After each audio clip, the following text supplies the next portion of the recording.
Aujourd'hui, on va apprendre un jeu tellement simple, tellement accessible et agréable qui a battu plusieurs records de vente partout à travers le monde. Un jeu brillant qui va vous faire tomber en amour avec les trains et la géographie. Attrapez votre ticket et montez à bord parce qu'aujourd'hui on joue aux Aventuriers du Rail. Tchou-tchou!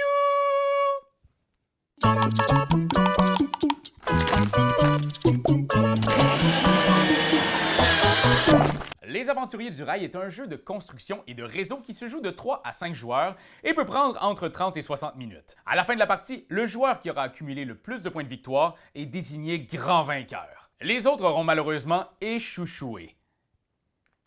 Chouchou? Échoué? Les joueurs commencent par choisir une couleur de train et prennent les wagons de cette couleur. Placez le tout devant vous, soit en gros paquet informe, en ligne bien ordonnée, en pyramide excentrique ou bien en forme de soleil. Bref, cette partie-là est libre à vous. Chaque joueur reçoit une carte destination longue et 3 cartes destination régulières. Ce sont des objectifs. Si vous arrivez à relier les villes sur cette carte avec les wagons de votre couleur, vous ferez des points inscrits sur la carte en fin de partie.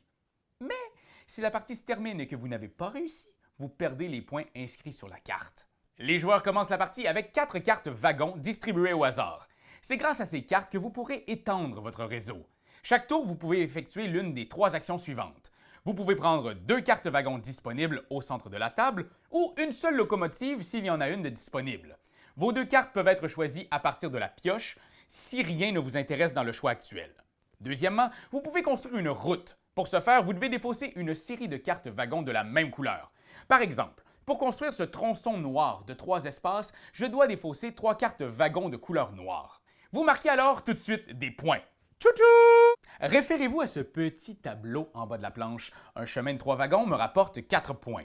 Notez qu'une locomotive peut remplacer n'importe quelle couleur de carte pour construire une route. Troisièmement, si en cours de partie vous vous sentez confiant, vous pouvez aller chercher de nouvelles cartes destination. Prenez 3 cartes de la pioche et conservez-en au minimum une. C'est encore plus de points potentiels, mais en même temps, si vous vous retrouvez bloqué et n'arrivez pas à accomplir ce projet avant que la partie se termine, vous héritez de ces points en négatif. Ce ticket est peut-être un aller simple vers la défaite. Aurez-vous le courage d'aller voir ce qu'il y a au bout de cette route? À la fin de votre tour, si un joueur se retrouve avec 2 trains ou moins devant lui, il déclenche le dernier tour. Tous ont alors une dernière chance de jouer, puis on procède au décompte des points. Ajoutez votre total de points bonus ou malus des cartes destination et finalement le joueur avec le chemin ininterrompu le plus long gagne 10 points.